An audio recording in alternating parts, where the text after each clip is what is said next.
What's up, superheroes? Welcome back to my channel, the place where we make the impossible possible. I'm Scarlet Grace from Seraph.com. I'm a manifestation coach and I'm back with another video to help you manifest all your desires faster.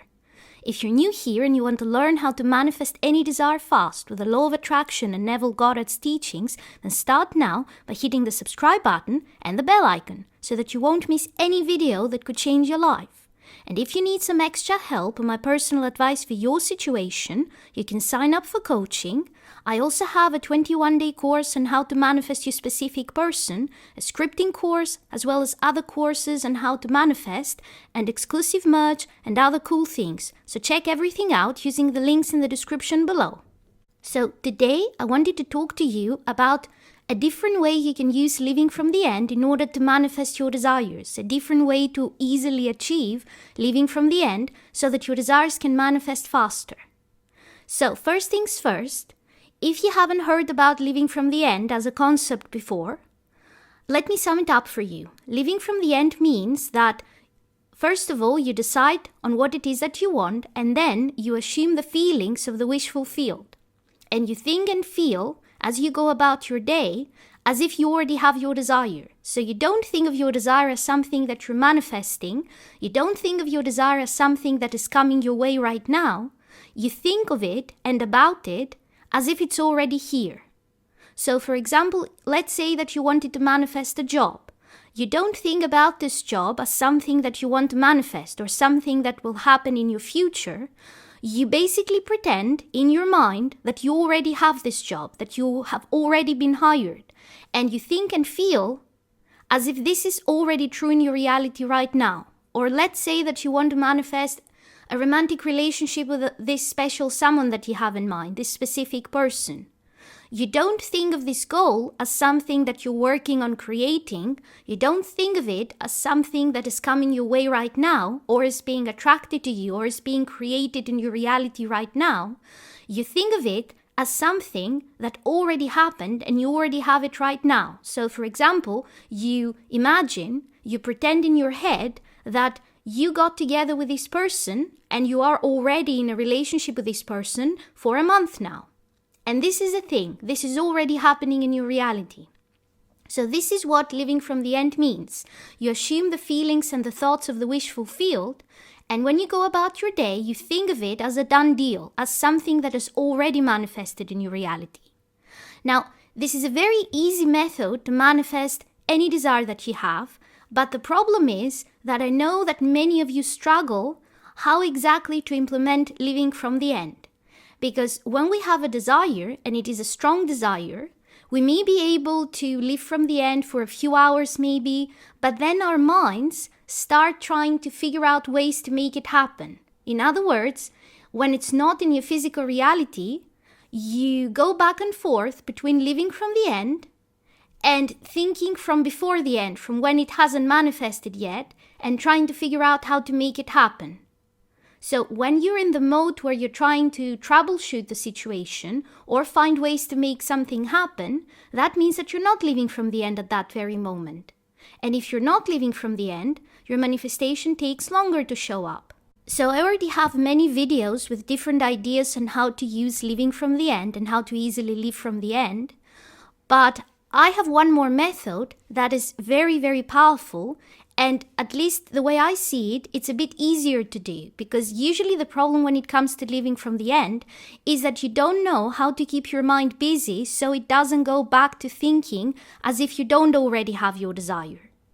Or you don't know what to do to keep your mind busy so it doesn't focus on your current 3D reality where this thing that you want to manifest hasn't shown up yet.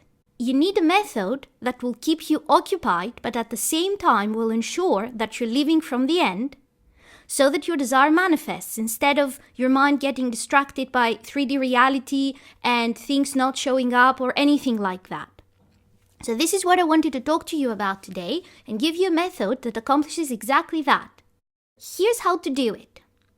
Do you know those movies? Disney has many such movies, but generally this is a pattern with movies that are a series of movies. So if you have a saga of movies or whatever, and not just one individual movie. So usually the first movie has this person who has this goal or this problem that they don't know how to overcome, and by the end of this movie, this problem has been resolved.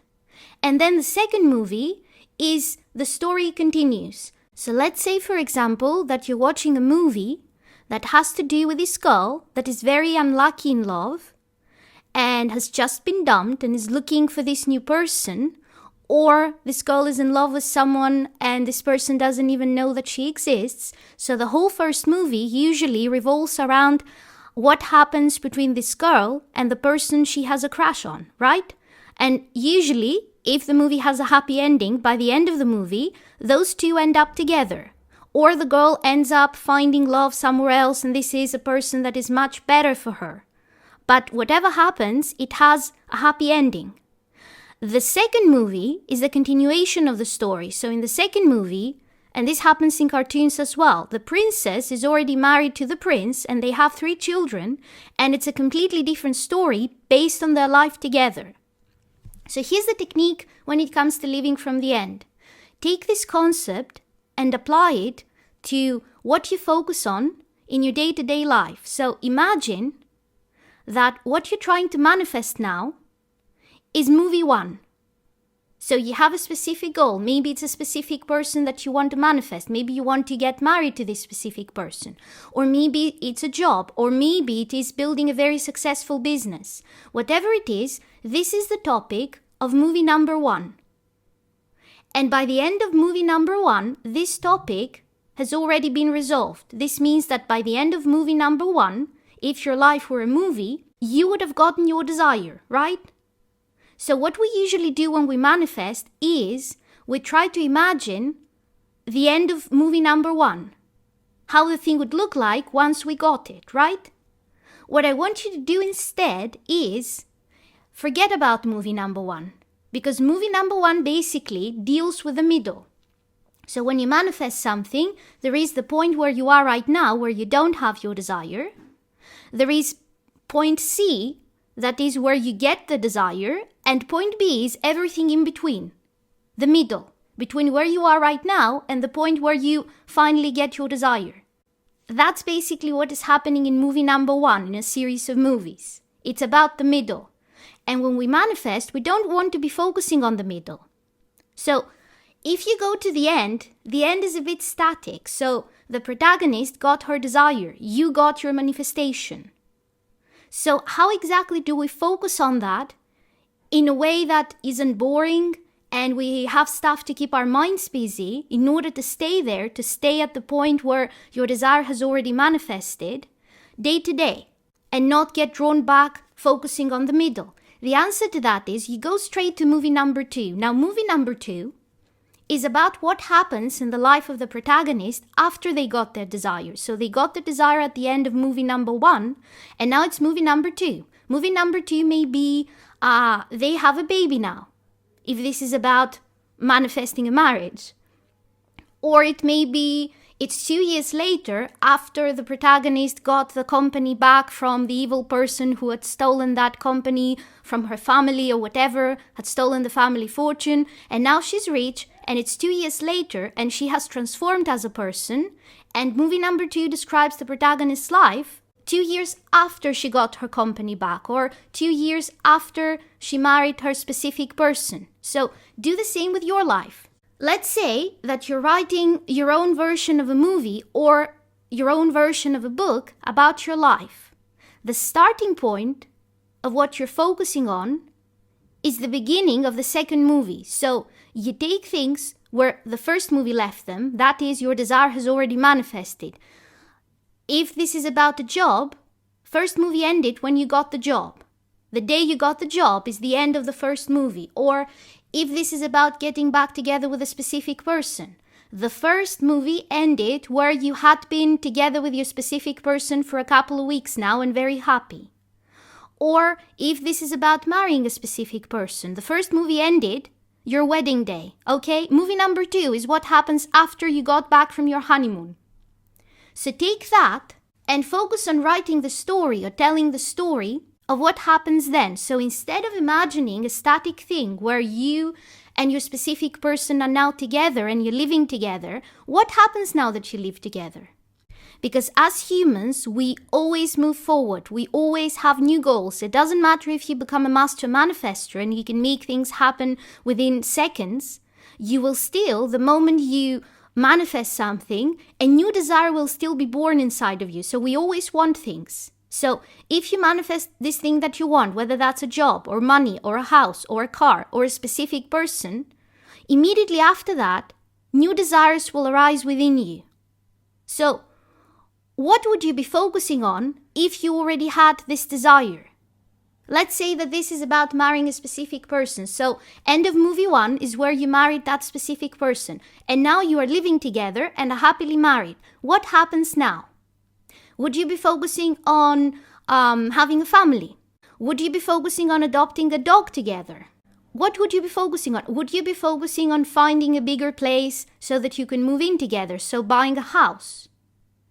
What is it that you would be focusing on if your desire had already manifested?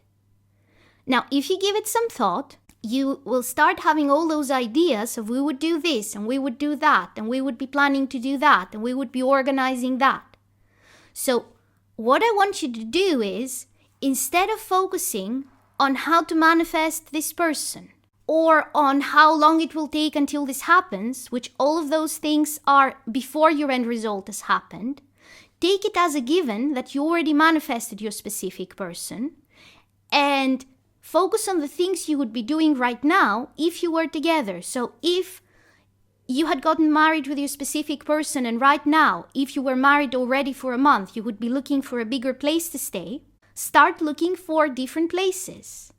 So where do you want to buy this place, this house? Which area, which city? Are you going to live in that city or somewhere else?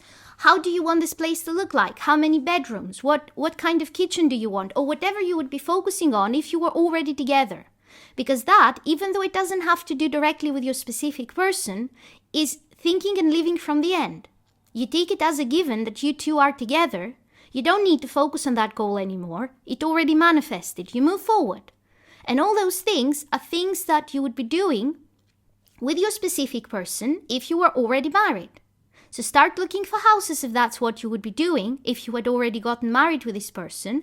You can have imaginary conversations with your specific person, who is now your husband, right? Because you got married, about this house. So you're discussing how many bedrooms you want or things like that. Maybe you wouldn't buy a house, you would adopt a pet. So you're discussing what type of pet to adopt or what kind of dog to adopt. Because this is something that would happen if you were already married. Now, this kind of thinking is very, very useful when it comes to scripting.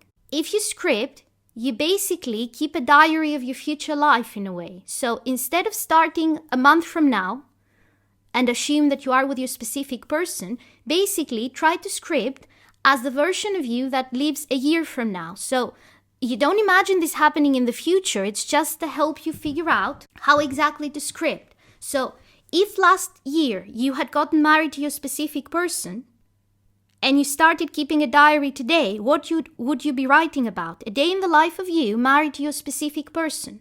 So it isn't at all about getting back together with your specific person. It's about things you do together because you're a couple now. That's why I mentioned looking for a bigger place to stay, or a house to buy, or adopting pets, or starting a family. Those are things that many couples do once they get married. So you're describing a day in your life every day by scripting that focuses on those kinds of things. And all those things, if they involve your specific person, like discussing what house to get or how many bedrooms, or discussing what type of dog you would like, or if you can have a dog and a cat at the same time, all those things, even though they are not focusing on getting together with this person, they imply that you're together. Because you start from the starting point of we are already married, and those are all details of our married life. So you have something to focus on so that your mind is not struggling to ignore physical reality. Your mind will have a much easier time ignoring physical reality if you give it something to focus on. So this method gives your mind something to focus on. And you come up with all kinds of things that by default are all scenes from after your desire has manifested. So by default, everything you come up with is living from the end. And you can do that with scripting, you can do that in your imagination. So basically you can daydream about different scenes around those specific goals that you would want to manifest if this goal of marrying a specific person, for example, had already manifested. You can do the same with a job. So maybe you want to manifest a job now. If it was a year from now and you had that job for a whole year, what would you be doing? Some things may be the same. So maybe you would be looking for a different place. Or maybe you would be getting a promotion or working on getting a promotion in that company. That's something that would happen only if you had gotten the job already. You can't get a promotion without getting the job first. Start thinking or writing or daydreaming as if it's a year later, as if this thing that you wanted to manifested last year, and right now you're basically working on your future goals, on manifesting the goals that come after getting this specific desire. And again, that's why I said this goes well with scripting, because it gives you something to write about every day. It's a day in the life of the version of you that has already manifested this desire. If you haven't experimented with something like this before, I highly recommend that you try it. And if you like this video, then give it a thumbs up. And if you haven't already, subscribe and hit the bell icon, because I put out new videos every Sunday to help you manifest an amazing life.